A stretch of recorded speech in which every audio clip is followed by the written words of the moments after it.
I wanna read your mind. Oh, yeah. Welcome out to Classical Breakdown. Music 101 as we get into the sultry sounds of the one and only I'll be sure, bruh. I go by the name of the ear doctor, and that's Burn It Down Kim Brown. I wanna read your mind. Is that what he said? Yes. Oh, that nigga reading minds now. Let me find out. Yo, welcome out to Classical Breakdown Music 101. Yes, we are here. Right. Let me show you me. Oh, sorry. Man, I'll be sure he's in effect mode. I'll be sure he's in effect mode. Sure, my man, I'll be sure he's in effect mode. That's right. He's in effect mode, and that's what we're getting into today. His album, In Effect Mode. I'll be sure. You know him right here. Listen. 1988 was an interesting year for R&B. So we are deep in the weeds of heavy studio production, right? We are all drum machines. We are all keyboards at this point. Not too many live musicians in the studio. So this album definitely comes across as a quintessential R&B album of the late 1980s. All songs, with the exception of one, and of course we will get to that one. All songs in this album were written and produced by Al B. Sure and his cousin Kyle West. Break it down. Not Kanye West, Kyle West. No, not Kanye. Kyle West, break it down. This album spawned, I believe, 3 number one singles on the Billboard Hot Black charts. It charted some on the top 100 Billboard singles, but this was a Black folks album. Black people were absolutely Al B. Sure's target audience, and in particularly women. We got Albert Brown. I think he's the second. Albert Brown, or maybe he's the third. Albert Brown the third. Born June 4th, 1968. Al B. Sure is 57 years old. He was born in Boston, Massachusetts, but he was raised where, Ear Doctor? And money earning Mount Vernon. Big up, big up, big up. Yo, his parents had some money too. His dad had a little bit of cake. His parents were absolutely Black bourgeoisie. His dad, I think, worked in the nuclear research industry, and his mom was an accountant. And Albert's parents had a real good marriage. You know what I'm saying? He was raised right. He was raised right. Can you imagine, Ear Doctor? Look at this light, pretty, curly haired ass nigga.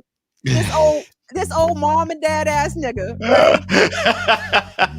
This nigga was the high school star quarterback at his high school. In fact, he turned down a college football scholarship, I believe, to the University of Iowa in order to pursue a music career. That's big. That's big right there. And the wild thing is too, he wasn't even thinking about doing R&B. He was a rapper. What? He was a rapper, and he was like, yo, I'm gonna put out this rap album because he got discovered where? What was one of these talent shows? Sony Innovator, Sony Music, Sony Records had a contest looking for hot Black talent. It was called the Sony Innovator. I'm sure you heard it in a Black Sheep song. And Al B.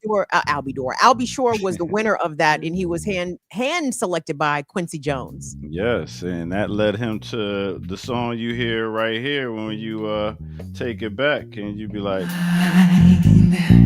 know your deepest feeling. We talking about The Secret Garden, y'all. And that came out 1990. 1990, and this album came out 88? 88, yes, sir. Yeah. So this was his debut. He was signed to MCA Records. I can't remember if Uptown was on the imprint of this or not, but of course, those of us of a certain age can never forget those Uptown MCA years with incredibly classic R&B of our era, including Mary J. Blige, including Jodeci, Father MC. You know what I'm saying? They was going in. So Al B. Sure was a part of that. Go ahead. And now the link that he had to Uptown Records also was he was on Heavy D and the Boys' debut album, where he was on 3 songs on that album, and he was good friends with Eddie F from Heavy D and the Boys, and then Andre Harrell and all them from Uptown put him down. So that's how he got his starts into the record industry. That's right. So Yeah. we're going to take you guys to March 1988 is when In Effect Mode was released. The album went on to be certified, I believe, double platinum. One source I said that it was certified triple platinum, but it sold a ton of records. Okay. Yeah, and only competition he was really had at that time was Keith Sweat. And try again. What? Who he had competition with? Bobby Chat. Brown? Thank you. Chat. I was about to say, please tell Ear Doctor what other album came out in 1988. Don't Be Cruel. A juggernaut. Also released in 1988, N.E. Heartbreak. And I know this because I saw the tour, Al B. Sure, Bobby Brown, New Edition at the Capitol Center. I was 10 years old. My mama took me. Kids, for the millennials, it was Scream tour before Scream tour. Okay, it was a Scream tour before it was a Scream tour, because Al B, Bobby Brown, and New Edition had all the girls, all the girls. All right, well, let me also let them know how they can support by sending love. Like, let me give a shout out to all who showed love last week and tip and gave us some love, sent some loot in. Big up to y'all. This is how we stay going since we demonetized the channel. Big up to Leia Boggs. Big up to Adrian F. Big up to Jessica L. I believe that's an L or I. Big up to Ebony. Big up to Dawn and Vicky Blues. Thank y'all for sending y'all money in and y'all love and likes and all that. But let me show y'all how y'all can do that right now. $BIDWKB. That's Cash App. Go ahead and send your love and hit your like and subscribe while you are watching. All right. All right. So while yes, sir. So while In Effect Mode, the album, was not released until May, the very first single off the album happens to be the first track off the album, which is an R&B slowed down little mid-tempo joint where Al B sings in his falsetto, which he's very well known for. And the name of this song is called Night and Day.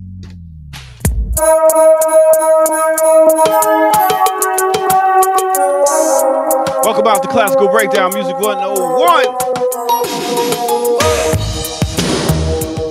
I am the ear doctor that's burning down Kim Brown. This is Classical Breakdown. Excuse me. Do you think that I need to touch you? She said, Let's go! How I feel about you night and day. I can tell you how I feel about you night and day.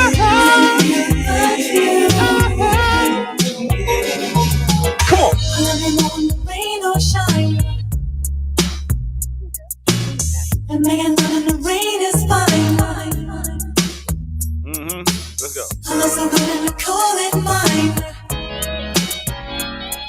Come on. Love is blind.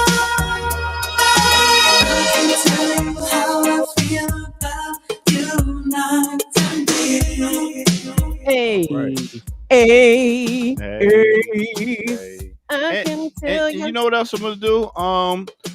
We're gonna do this radio style. We're gonna put the link in the chat room and allow you to come on and give a shout out if you want, real quick, and let us know what your thoughts are about this album, where you was at, or blah blah blah. But briefly, real quick, I know how y'all could get long-winded. Yeah.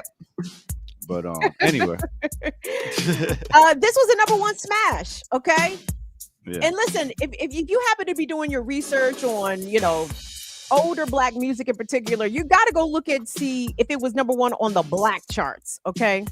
Don't judge the Billboard Top 100 historically and try to assess our music by that standard, right? Go to the Black charts, okay? This was a #1 song. Black people love this goddamn song. Still love the song. Yeah. And you know what's wild? The fact that you hear how these songs and this music was like arranged. This dude was a rapper, and him and his cousin Kyle West sat down for 6 months and started realizing, okay, well, we got to write some R&B. So 6 months from being a rapper to being able to write, arrange, and put melodies together. That's hard. Hey, the man has got talent. There's no question about it, especially when you go back and look at some of his songwriting credits. To your point, Air Doctor, he co-produced Secret Garden, that was on Quincy Jones's ginormous album Back on the Block, but he also wrote damn near every song that we love off of Jodeci's debut, Forever My Lady, including Forever My Lady, Come and Talk to Me, I'm Still Waiting, You and I. That was Al B. Sure's pen, baby. Yeah, and that was he wrote Forever My Lady in honor of his son and his wife Kim at the time. I don't think they was married, but he probably, Well, that's what he said. But yeah. What do I know? Well, that was for Quincy. For the youngins, if we have any youth with us, Quincy Brown. A lot of y'all might know Quincy Brown. The nigga look just like him. Yeah. Quincy Brown looks like Al B. Sure gave birth to him all by himself. Pretty much. So that was that song. Like I said, y'all can tune in and I'll drop the link in the chat room if y'all want to come in and let us know your thoughts on it. We're doing a radio host style today. Hey, what you about to say, Kim? No. I appreciate that, y'all. We want to hear from our classical breakdowners. If this was on the box when you was in high school or college, or if you are coming to discover this album, we'd be curious about what your thoughts are. So we want to hear from you classical breakdowners. Click on that link. Come on up here, hang out with me and the Ear Doctor. Ear Doctor, in effect mode, what I appreciated about it as an album, and something that I think that artists maybe don't focus on as much, and it's track sequencing, right? The way that you arrange the songs on a particular album, it has it gives it a particular flow. You know what I mean? Yeah. And I appreciate the way that this album was set up. So that was the first song. Track 1 was Night and Day. And as we go along to track 2 is another even slower ballad, and it's called Ooh, This Love Is So. He's singing it in his falsetto, and it's such a tender song. I love this song. I loved Ooh, This Love Is So. Well, let's get to it right here on Classical Breakdown. How'd I come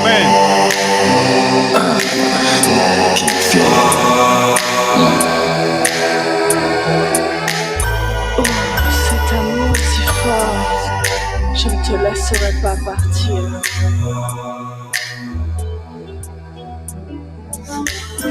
This love is so that I won't let you go. This love is so that I won't let you go. Let's go! Taking the time to show my love for you. No. Do you love me too, girl? Don't tell me. Let it show. When you hear me, I know. No? We need the beat. Can't go.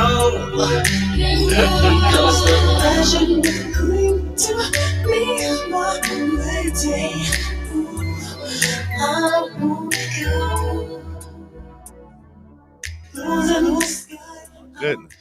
We can't do it without the beat for Albie, huh? You got to keep the full mix in, I think, because and that's not a shot. I'm just saying it's a credit to the production, right? Like the song sounds as good as it does because you have all those elements, mixing in. Yeah, the beat definitely carries his voice, because I mean, what?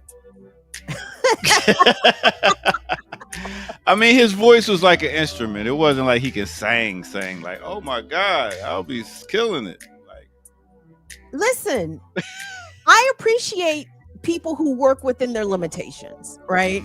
And people who are not trying to do too much. I think Albie did a really good job of staying in his vocal lane, to be honest. You know what I'm saying? Definitely. All right, so that was definitely a I love that song when it came to making your little slow mixtapes back in the day. Woo! Woo! you had to throw that one on there right there. So That's right. Well, as we love. move along to track 3, this was, and to be clear, this album spawned like 4-5 singles. It was not a game. Al B. Sure was knocking niggas in the head in 1988. All right, and he did a cover of the Roberta Flack hit song that, of course, the Fugees came to also cover later. Mhm. And this is the only song on the album not written by Al B. Sure. Again, salute to the god. But this is, of course, the classic "Killing Me Softly." It's got a long intro here, Doctor. Yeah, should I get right to it then? Get to it, bruv.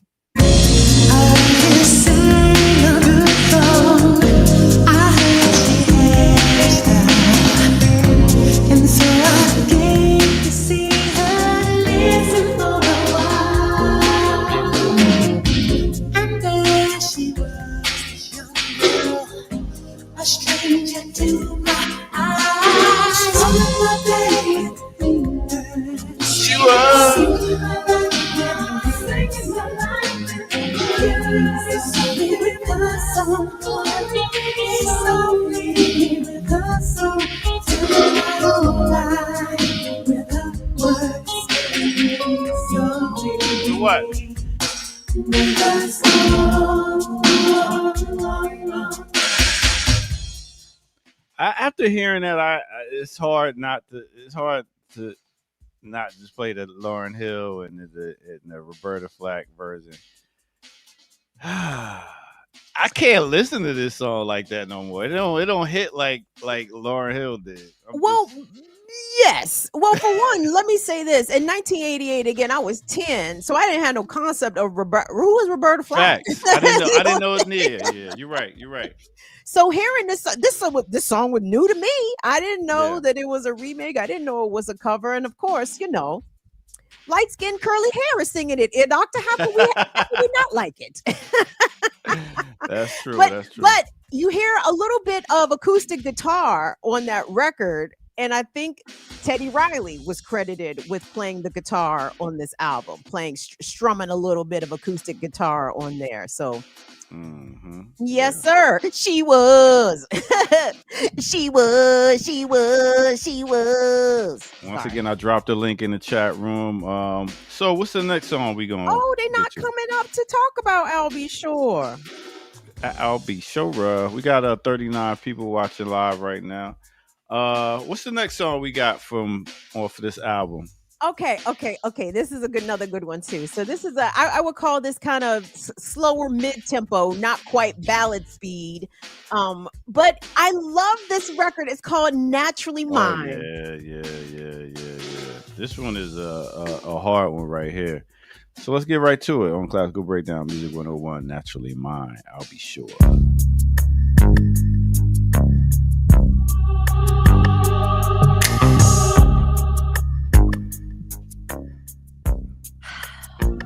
Let's go. Come on. Little bit of intro, to slide into it, get you right. He's like, let the beat breathe. Flow on it. And then he says, come on.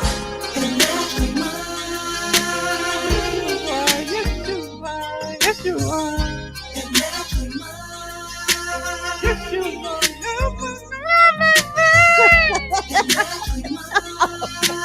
Caught that shit.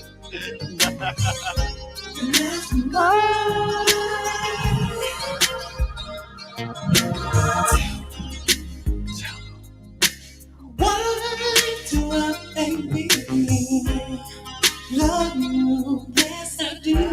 Baby, please take my hand.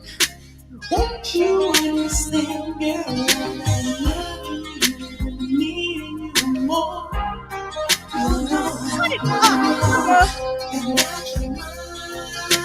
Yes, you are. Yes, you are. Oh man, that is a groove right there, boy. That is a groove right there. It's a great groove. Yeah. I love that. Cal West, break it down. Yeah. That was another one that always made it on the Slow Jam tapes. Like we really made these mixtapes back in the day, and really it was like, all right, this is our way to show love to the person we was fucking with at the time. Listen, if you had a double cassette player, one record, one play, and you had that pause button, son. You had the pause button, son. You was able to line up. See, kids, that's what y'all call a playlist. We actually called it a mixtape. Yeah. So we're gonna keep it moving. This is Classical Breakdown Music 101. We are examining In Effect Mode by I'll Be Sure. Take my hand, won't you understand, girl? What else we got? What's the next song we got? All right. Let's move along here to track 5. I will call this a club banger. Ear Doctor, me and you was in the 5th grade, so we was not in the club. But I would imagine this got some run in the clubs in 1988, and this is called "Rescue Me." Oh, Rescue Me. Okay. Oh yeah, this was. It's funny. It's like you think about what songs was like really something that you could play in the club and people could dance to. And then you think about would it burn right now? Could you play it in the club and they get some dance to it? I don't know. What y'all think? Let's check it out. Rescue Me.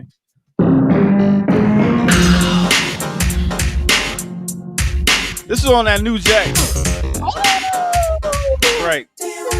That Teddy Riley type New Jack swing era. Definitely 80s.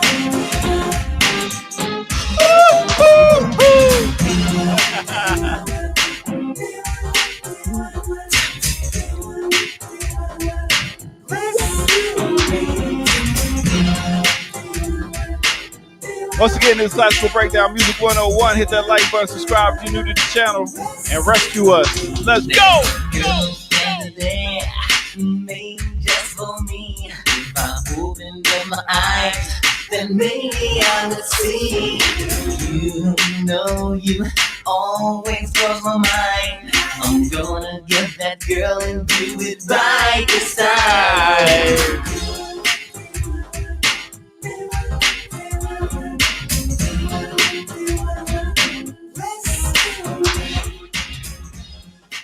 So, Ear Doctor, I pulled a clip. I pulled a clip in case the kids didn't believe that I'll Be Sure was getting draws removed in the middle of the of the live show. In case y'all thought it was a game out here. Thought he was playing. They thought he was playing. They thought he was joking out here. All right, well, let's get to the clip and let's show them how he was swooning the ladies. This is from Showtime at the Apollo. All right, let's go.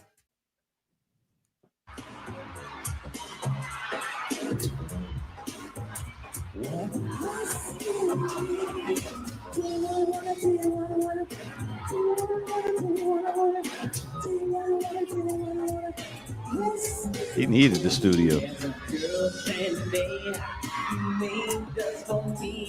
I opened up my eyes, then maybe I would see. You know you always cross my mind. I'm gonna get the girl and do it right this time. Ah, look at the move! Look at the move! Oh my God, right? Oh yeah!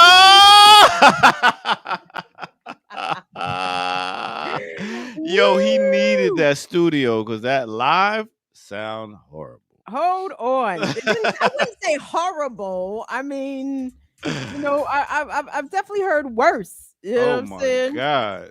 It sounded like he was doing karaoke when he was doing that live performance. Simmer down. Wow. Simmer down. This was a #1 smash for I'll Be Sure. This remained at the top of the Billboard R&B charts for 7 consecutive weeks. Okay. Not a game. And I believe this is the song that earned him a Grammy nomination for Best R&B Male Vocal Performance, which he eventually lost to Terrence Trent D'Arby. Interestingly enough, not Wishing Well. Wishing Well was a bop, though. It was. Wishing Well was the joint. Wishing Well was the shit. But I need y'all to know, Rescue Me was a jam. And again, to your point, like this is all 80s R&B, late art. Like this is not. This is all studio. You understand? This is nothing but keyboard synthesizers and drum machines for the most part. Yeah. So that was a hard one. I could still rock that for a verse in the club. You know what I I'm think saying? so. Well, especially when you're playing the old folks home. Yeah. which, Right. which, by the way, we will be in the old folks home really The quick. aunties and uncles mix. Yeah, the aunties and uncles mix. Indeed. So what we got Indeed. next? What else he got? He dropped on this album. Worth talking Where about. did I get to? Where are we at, y'all? Rescue Me. Did I write? Oh, okay. So Rescue Me, and now we're going to get into another slower jam. Okay. Actually, that's a lie. This is That's an a lie. up-tempo joint. This was a club banger, I would say. And this is an interesting song because if as you listen to In Effect Mode, Al B. Sure sings primarily in his falsetto, but in this record, he sings in his natural voice, in his full voice. Off on Your Own, Girl. Off on Your Own, Girl. Now this was another banger right here. This was another banger where you could actually play in the club. So let's get to it right here.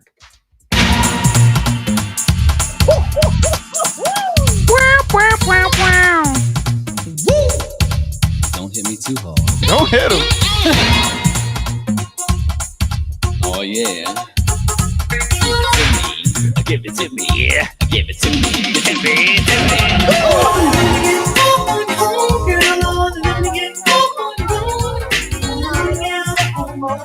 Girl, girl, girl, girl.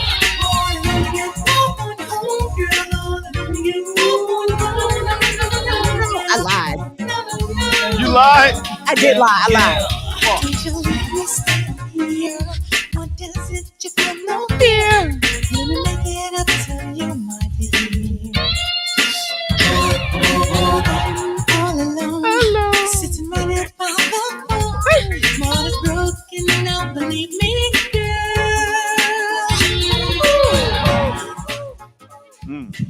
I lied. It's the next song that he sung in his natural voice. This song was totally still in that falsetto, that El DeBarge falsetto. You know what I'm saying? Yeah, definitely. That was yeah. That, as they say in the chat room, that was definitely a bop right there for y'all who haven't heard this album before. Yeah, that still can get played in the club. You make me so mad that you want to be on your own.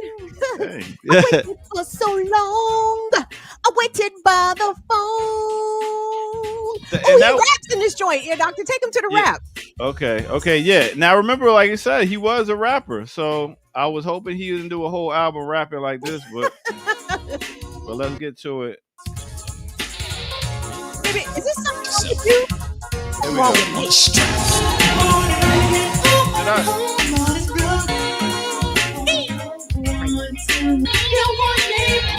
Here it Let comes. him talk. Let him talk. What's up with that? You got me on hold. What do you think you dope on a rope? Dope. What I'm supposed to sweat you? I'm supposed to just run all over me? Zero on the strength. Hey, yo, Scott. Sound like Orange It ain't Jones. hard to tell, right? All the fellas grab a girl and get out your seat and rock to the rhythm of this funky beat. My name is Al B. Sure. Rock to the rhythm of the funky beat. You know what I'm thinking he was going for right there, ear doctor? Slick Rick. Thank you. That's exactly what I was about to say. Yes, Yeah. he put on his Slick Rick voice right there. Yeah, definitely. And I wish he didn't. Listen, we've established that. Okay, we don't have to keep running back that the man found his calling in R&B and not in rap. We are grateful to the gods and the earths for that. But But I mean, we was all saying for a while, what you think you dope on a rope? I mean, No. no. Dope on a rope. Boy, I tell you. So yeah, that one right there was another banger, club banger. He got the rap on that and did his great Slick Rick impersonation. So what else we got here? another one that I love, another kind of a boparoo, a kind of mid to up tempo boparoo, and it's called "If I'm Not Your Lover." Oh, and this was the one that was done by Teddy Riley. Was it now? Teddy Riley did this beat right here, and he actually was going to do another song on this album, but he was too busy working on Keith Sweat's album at the time. Is that right? Yeah, so he was like, "Yo, I got to get this Keith Sweat money, but I could bless you with this track right here." Nigga, if I'm not mistaken, y'all, shit, I can't even talk. Chat, when did Guy release their debut? Was that 87, 88, somewhere in there? I mean, know. Teddy Riley, this man was busy. He was doing Bobby Brown's album. That's right. This was a whole New Jack Swing era. This was like his era. You know how like Pharrell had his time? This was definitely Teddy Riley's time. So let's get to it. If I'm Not Your Lover. And I got another surprise treat.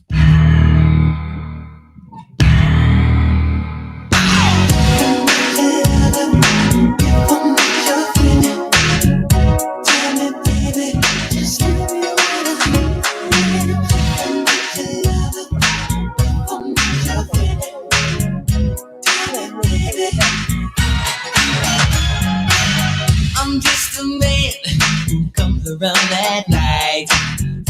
And to leave you, girl, baby, that ain't right. You call me over, give me sexy talk. After things are over, you tell me take a walk, girl. If you think I'm playing you too close, I just want to be the one who's loving you the most, girl. Real things don't come into my world. Now, all I want is a woman, girl. Speaking of, yeah, you know that this song was remixed? Nope. And you know who they put on it? No, who? Girl, I come to your rescue in any kind of weather. So let's take the union, me and you together. Because my heart and soul is not all I got to give. I need someone to share my fortune with. My life is empty, I need more than money. So tell me how to win your heart. I love you, honey. Truth, girl, so here's your chance, honey. Take it. And I might just let you see I'll be naked.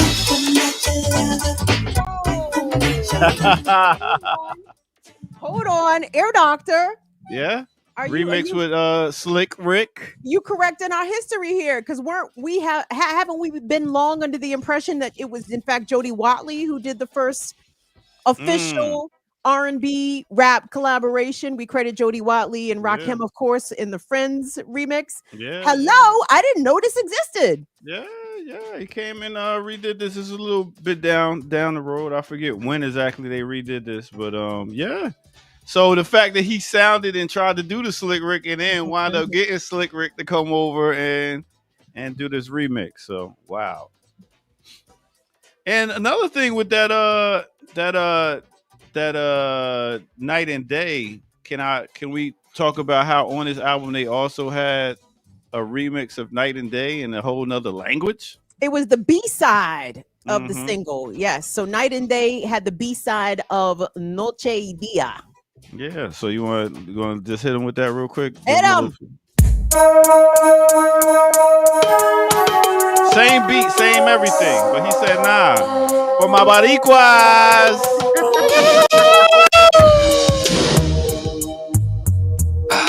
Cállese la boca. Yo puedo.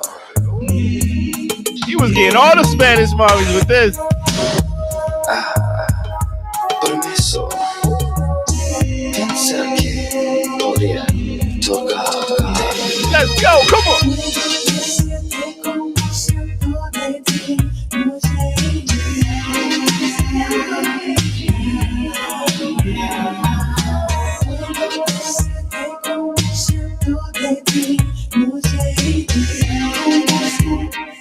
Yeah, so they did that and they had a French version.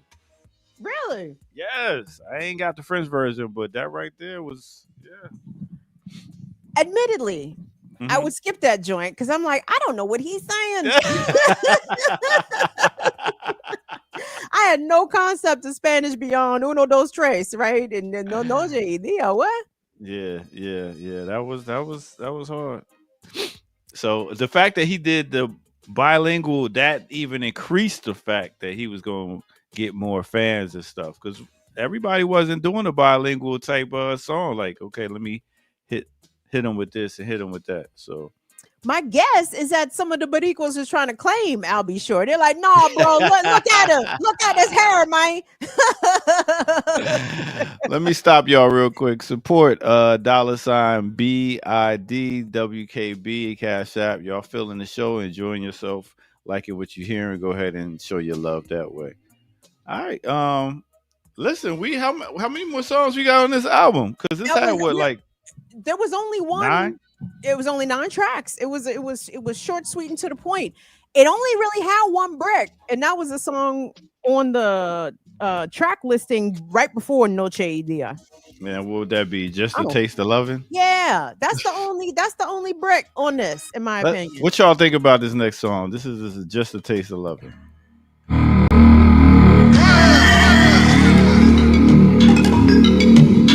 Just a taste of loving. Wow. Wow. It ain't hard to tell. Think it ain't. Just a taste of loving. Seemed like he was hoping the beat was gonna carry him.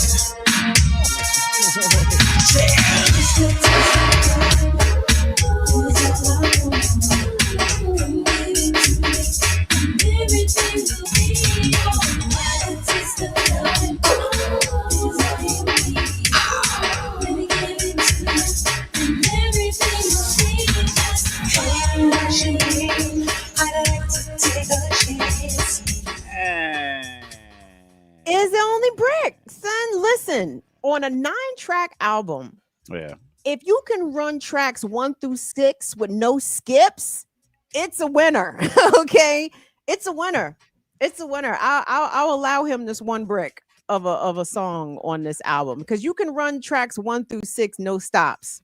Yeah, you can definitely. It was a time because, like we said, we had a R&B hip hop battle at the time. It felt like because you had in the about 88, you had Big Daddy Kane on the hip hop scene. You had Rakim, you had BDP, and then you had this whole New Jack's swing vibe going on the R&B with Janet Jackson, Bobby Brown, man, a redhead Kingpin. It was crazy. So, yeah.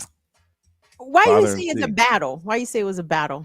Because I wasn't. I mean, I guess you could listen to them, but it was so much hip hop at that time. I was like, that's cool, but hip hop is killing it right Oh, now. that's so sad. You missed out on a whole era. If you The wasn't listening, New Jack if swing. you But it wasn't was when we listening was to R&B. dancing. We was dancing in hip hop. This is the time when we was really like sweating, putting that circle into the club, and everybody was going hard dancing. So it was dope. You didn't see Al B. Sure little chubby butt up there dancing, sir?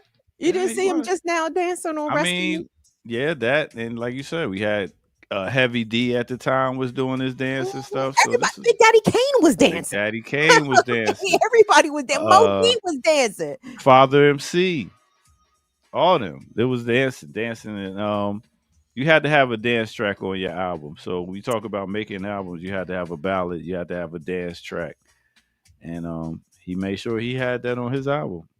No, it was. Listen, it is a good quintessential 1980s, late 80s representation of R&B music, but it's more self-contained. Like Bobby Brown relied heavily on LA and Babyface as songwriters, Jam and Lewis as producers. Al B. Sure wrote and produced all this shit himself. him and his cousin Cal Yeah. sitting in the studio. They did this shit all by their dolo, to me, which is very impressive for a debut artist. I put the link in the chat room once again for anybody who wants to come in drop some knowledge on this album or on Al B. Sure. I just want to come give a shout out real quick. We just wanted to bring this album, and since it's only had 9 songs, I don't know how we could do a whole hour on this one, but we It's wanted fine because we thought we would get more crowd participation, but y'all said no. Shout out to Men's Mobile Auto Care. Thank you so much for your Cash App support. Big up. Thank you very much. Thank you very much. Indeed, but no. So I'm reminiscing over the concert that I told you I saw. So Al B. Shore opened up. Bobby Brown was in the middle. New Edition closed the show, and Al B. Shore was in the same denim outfit that he was in the video. He had on his jeans, his acid wash jeans, and he had on his white button down. And this nigga was dancing in the denim jacket, in the jean jacket. Yeah, he was still coming up. That was his outfit, though. That was the denim shit was hard too. The whole outfit. And he totally drove the ladies crazy. Now, what y'all might know for Al B. Shore as of late, you know what I'm saying? In spite of what my bruv Ear Doctor and Kamal think, Al B. Shore did release albums after In Effect Mode. He released Private Times and the whole nine, and then 2 other albums after that. Now, I'm a big fan of the singles Right Now, and another one called Natalie, which I think was off of the Strictly Business soundtrack. Because that was the name of Halle Berry's character in that movie, right? Okay. Her name was Natalie. So the song was basically about Halle in that character, Natalie. And if you are lucky enough to be named Natalie, you're welcome. Go find that song because it is a very, very sexy, sexy song, especially if that happens to be your name. So Go ahead. No, I was just saying. So now the newer generation might know him from the whole Diddy thing coming out and about the book he wrote about how Diddy was wilding, how he thinks that Diddy has something to do with Kim being murdered. So that's what a lot of people might know him for now. But now, if you can see, he had some pretty good music that came out in '88 that even got him out here. How did you go from I'm sorry. I was just thinking about how some of the younger generation might know him and when his name popped out from his son, from the whole Diddy accusations with the book and all that stuff. Just letting them know where he's at now in his life. And he did have a coma, so that knocked him out the game for a minute too. Yes, he did. Thankfully, Al B. Shore is very much still with us. He is 57 years old. I'm not sure if he's still doing his syndicated radio show where he was hosting late nights, but I think he has appeared on some documentaries recently, given an opportunity to share his story. And again, Al B. Shore believes that Diddy likely had a hand in not only Kim Porter's death, but maybe in the death of some others close to him, including Heavy D, or maybe even Andre Harrell. But that's for a different show. That's for a different show. That's for a different show. But when Al B. Shore starts talking about his experiences in the industry, you should listen to him because, again, he was around at a time where folks that are juggernauts or were juggernauts came to be juggernauts. This is when they were first getting started. So he's got some stories, I'm sure. Yeah, he also was in that TV joint Ultimate Merger with Donald Trump, and he was. They did a dating game show called The Ultimate Merger, and he was one of the contestants on that, so people know him from that also. Yeah, got to do his little TV stuff too, and he worked with Al Sharpton to do some health equity stuff. So he's done a little community stuff also, TV stuff. So big up to that brother right there. We want to thank Vicky Blues. Big Thank up, you, Vicky Vicky Blues. We appreciate you so much. Why don't you click the link, Vicky Blues? We appreciate your 10. We want to see your face. You know what I'm saying? I definitely want to thank Vicky Blue face to face. You know what I'm saying? But that's pretty much it for being in effect mode today, y'all. That's I'll be sure rocking to the rhythm of the funky beat. So, Ear Doctor, the streets are talking. They want to know, when are we going to do Classical Breakdown live? They want to know when we're going to do a Classical Breakdown karaoke live. Since clearly you and Kamal is on some Mama I Want to Sing. You and Kamal, Mama I Want to Sing. I'm gonna have to hit up my sister and see next time I could come up to DC and hang out, and then we can make it happen. I have no plans, but definitely I want to do it before it get cold. I don't like dealing with y'all in this cold weather. Hey, well, chat, let us know, DC or ATL. You know what I'm saying? Let's not take the Ear Doctor off his home turf. Let him Hey, I mean, that'll be great. I mean, I do plan on inviting you down for my 50th this year. So we could talk and discuss about doing something then that weekend while I'm litty in the city. Oh shit. Oh, that'll Litty be in the fun. city. Yeah, so that's what it is. I guess this is it, man. I can Let's go because I got a tinkle. Yeah, because I got I'll turn the camera off and you keep talking. I'll be right back. Nah, we good. All right, so we out of here. Thank y'all for tuning in to Classical Music, Classical Breakdown Music 101. Like I said, you want to show your love and support, hit that like button, subscribe. You can also support by hitting the Cash App, $BIDWKB. And we rocked out with no other than I'll Be Sure. And we will see y'all next week on the Remix Morning Show and back here at Classical Breakdown at 11 a.m. on Thursdays. Thank y'all for rocking out with us. Peace out. I am the Ear Doctor, and that's Burn It Down, Kim Brown. We out, y'all. Go, y'all. Peace.